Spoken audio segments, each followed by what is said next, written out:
Olá, boa tarde.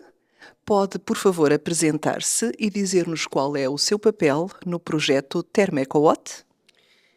Yo soy María Isabel Doval de la Universidad de Vigo, en España, y trabajo con la Diputación de Ourense, una colaboración entre mi universidad y la Diputación de Ourense, para perfilar la metodología de tipo cualitativo participativa y los indicadores de tipo educativo, social, inclusivo, legal y económicos tan relevantes para un proyecto como este. Muito obrigada. Ok, então vou colocar-lhe duas questões. Como podem as ciências sociais contribuir para a discussão sobre a adaptação do termalismo às alterações climáticas? Bueno, las ciencias sociales juegan un papel que nos parece fundamental. La cuestión del termalismo y del cambio climático es una cuestión poliédrica, tiene muchísimas caras y hay que saber interpretar cada una de ellas. Y esto se hace con datos de las ciencias, de las ingenierías, pero también de las ciencias sociales, porque el reto no es solo medioambiental y a nivel de infraestructuras, es también un reto social. Necesitamos pillarle el pulso a la sociedad, entender lo que opinan las comunidades locales. Tenemos que saber cómo son las colaboraciones entre los diferentes agentes que intervienen. Y todo esto lo podemos obtener, todos estos datos, a través de los procesos, de las herramientas y los indicadores que construimos desde las ciencias sociales. Ok. A segunda questão é que tipos de ferramentas, precisamente, e indicadores considera que sejam necessários para melhorar os processos de tomada de decisão dos atores do setor termal? Pues las herramientas más indicadas para esto son las de tipo cualitativo o mixto.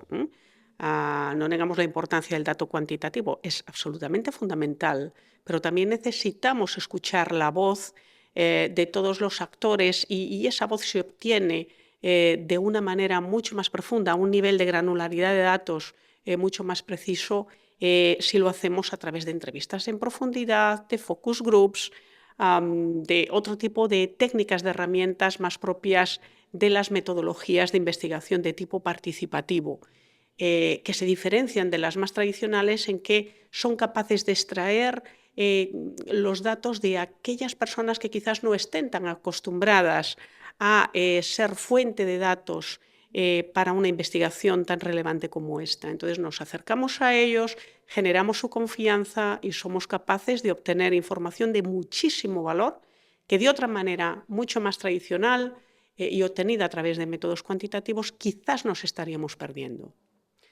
Y en cuanto a los indicadores, que también me preguntabas eso, disculpa, no solo estamos teniendo en cuenta indicadores económicos o indicadores legales, que son absolutamente fundamentales, pero también conocer datos que tengan que ver con la educación formal y de tipo continuo. ¿Cuál es la oferta formativa que permite que los profesionales del termalismo sean también más resilientes gracias a una mejor formación en cuanto a cuestiones como el cambio climático, ¿no? Y cómo hacerle frente? O también cuestiones que tienen que ver con la inclusión. Necesitamos saber si los establecimientos termales son realmente establecimientos para todos. No podemos dejar a nadie atrás.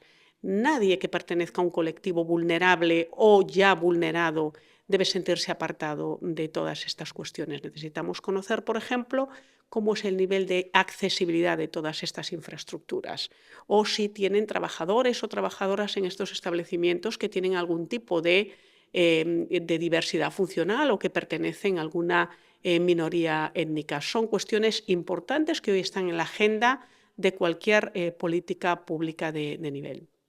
Perfeito. Muito obrigada pelo seu contributo. Gracias.